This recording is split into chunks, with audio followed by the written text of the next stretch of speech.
сайн байцгаана уу? Өглөө өдөр орой минь хүргэе. За тэгээд энэ удаагийн бичлэгээрээ та бүхэндээ эрт дээр үед хүмүүсийн хэрэгжилжсэн Европосын зэвсгүүдийн 20 дугаар зурглыг хүрэхээр бэлдсэн байгаа. За тэгээд бичлэгийн хүлээ авч үзээд лайк дараад комент хэлтээгээрэй. Мэдээж subscribe дарж амжаагүй юм бол яг одоо subscribe дараарай. Хамгийн Европосын маш аюултай эртний зэвсгүүд 2 дугаар хэсэг.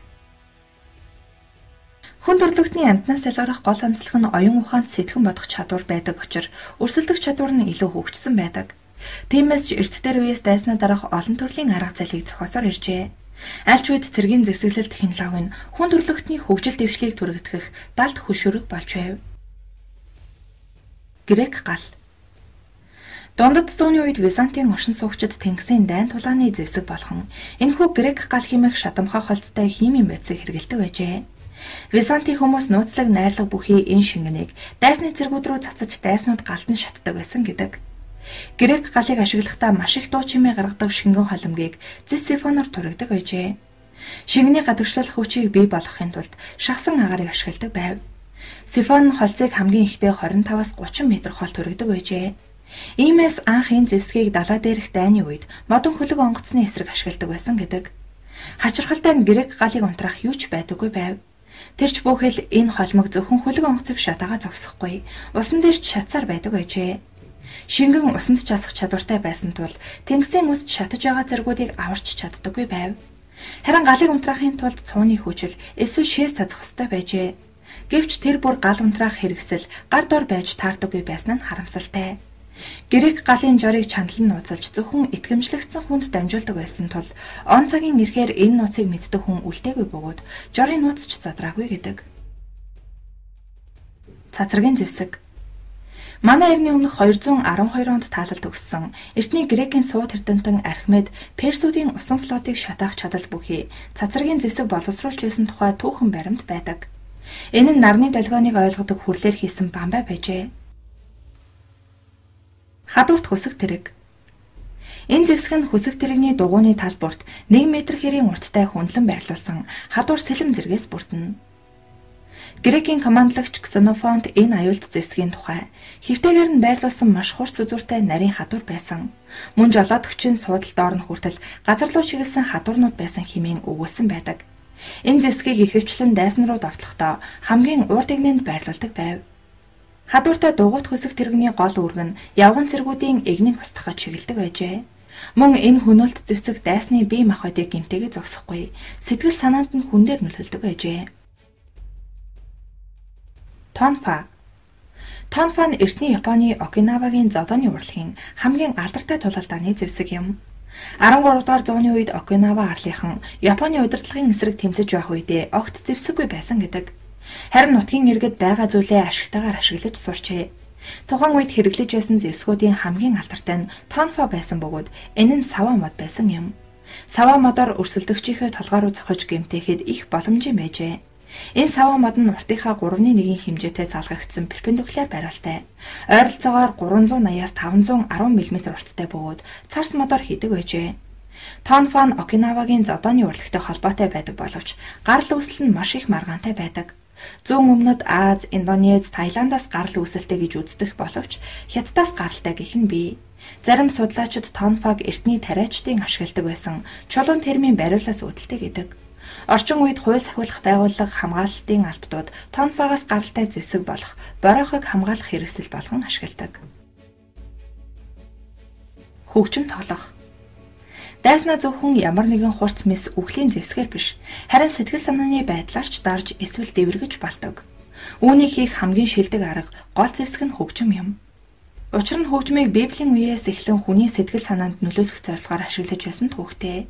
Хожим Солонгосын дайны үеэр Америкчуудын эрч хүчийг сааруулахын тулд Хятадууд оршуулгын аяд дарж сэтгэл санааг нь гундуухан болгодог байжээ.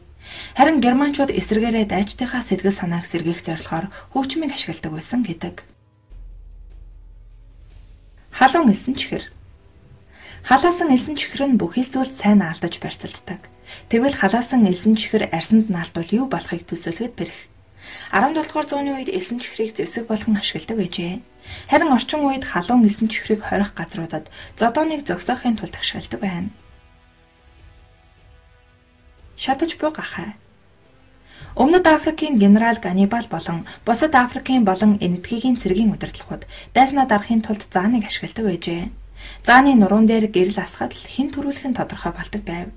Хэсэг хугацааны дараа өрсөлдөгчийн арга нарийсаж зааныг хэрхэн үргээх талаар сурч авсан байна. Ингээд тэд гахааг амьдаар нь шатааж байсан бөгөөд гахааны гаргасан авианы тусламжтайгаар зааныг үргээдэг байжээ.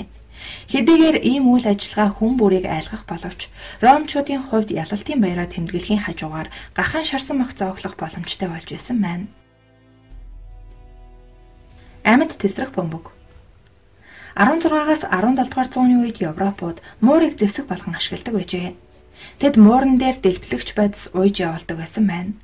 Харин шатаж буй муур аль болох танил газартаа очихыг хүсэх бөгөөд тухайн муур очсон байр шатаж газар нутаг тэр чигтээ галд автах аюултай байжээ.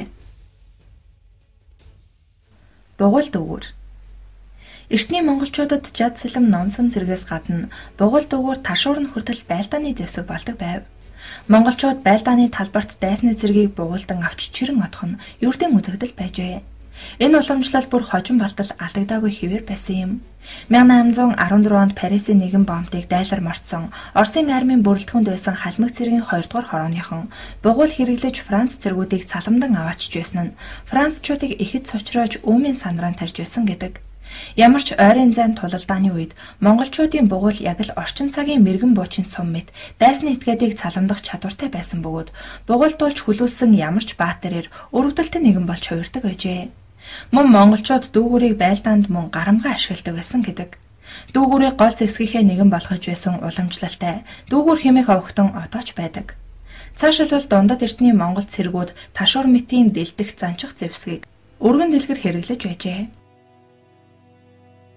Сүрэг Сүргэн дайн тулааны үед морьт цэргийн довтлогооныг саатуулах зэвсэг буюу нэгэн төрлийн урх занга юм.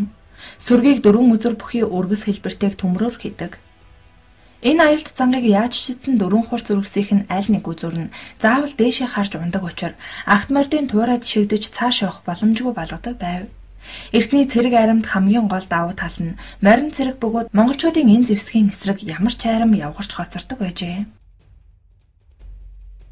Вьетнамын дайны үеийн урх занга. Барны занга.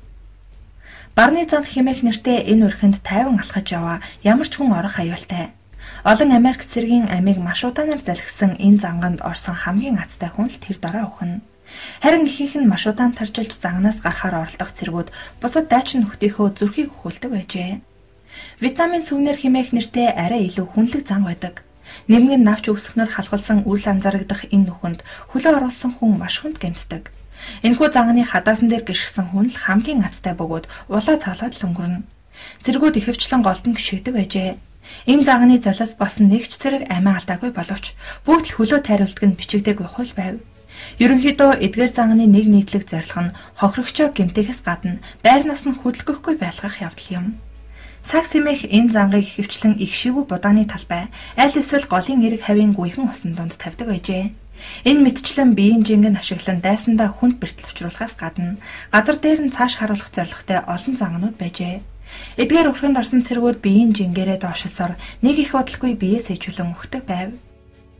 Мөн хаалга тогших дургүй нөхдүүдэд зориулан элдв төрлийн занга байшингийн хаалганд тавьдаг байжээ. Энэ өрхөнд уртсан чадал муутайхан ирсэн тэр дорой нөгөө ертөнцид очдог байсан бол овсгойтой зарим нь бууга өмнөө барьж амждаг байсан гэдэг. Харин Вьетнамын цэргүүд чухам тэрхүү сүхэтэй ирсэд зориулан доорх хэсгийг нь дүүжин даажин маягаар хийсэн байв. Энэхүү зангыг буугаараа халахж амжлаач гэсэн доод тал нь савлагдсан ирээд хохирогчоо хамгийн бага бэртэлээ гэхэд тайган болгочих боломжтой байжээ. Шээсээр хийсэн тесрэх бөмбөг. Тагнуулчид зэвсэг сэдэхтэй хамгийн шилдэг нь гэдэгтээ маргах хэрэггүй. Тэд зүрхний үйл ажиллагаа муутгадаг дартс болон гутлын тосыг зохион бүтээж байсан байна. Эдгээр зэвсгүүдээс хамгийн шилдэг нь шээсээр хийсэн тесрэх бөмбөг байжээ. Энэ зэвсгийн найрлаганд шээс азотын хүчил болон бусад найрлагууд багтсан бөгөөд энэ нь дэлбэрэх үйлчилгээтэй байжээ. Молотовын коктейл 1939 онд Орос болон Финлянд улс нэлээд зөрчилдөөнтэй байсан юм. Молотовын коктейл хэмээх нэгэн төрлийн зэвсгийг 1939-оос 1940 онд зөвлөлт Финийн дайны үед хэрэглэж байжээ. Оросуудын хэрэгэлдэг байсан шатаагч энэ зүйлд финляндчууд ийм нэр өгсөн байна. Ийхүү ликорын лонхон дотор бензин болон моторын тос хольж хийснээр молотовын коктейл анх үүсжээ. Одоо хүртэл молотовын коктейл хэмээх шатаагч шингэн бүхий шил нь дэлхийд даяар алан хядах эсэргүүцлийн чагсааллын үеэр ашигладаг хамгийн түгээмэл хэрэгсэл байсаар байна. Копус. Дэлхийн 2 дугаар дайны үед Польш германчуудад эзлэгдсэний дараа Краевын цэргүүд энгийн Chevrolet машины суурийг ашиглаж Копус хэмээх машиныг бүтээжээ. Энэ машин нь сум нэвтрдэггүй давуу талтай байсан гэдэг. Мэлвалийн тосго. Энэ зэвсэг нь хүн төрлөختөн юу ч ашиглаж чаддаг болохыг харуулсан гэдэг. Британий хөл бөмбөгийн шүтэн бишрэгчид маш хэрцгий байсан бөгөөд юугаарч хамаагүй нэг нэгнээ зодож гэмтээдэг байв. Ингэхдээ тэд сонин нуглаж гайхалтай зэвсэг хийж эсрэг багийн шүтэн бишрэгчдийг зоддог байжээ.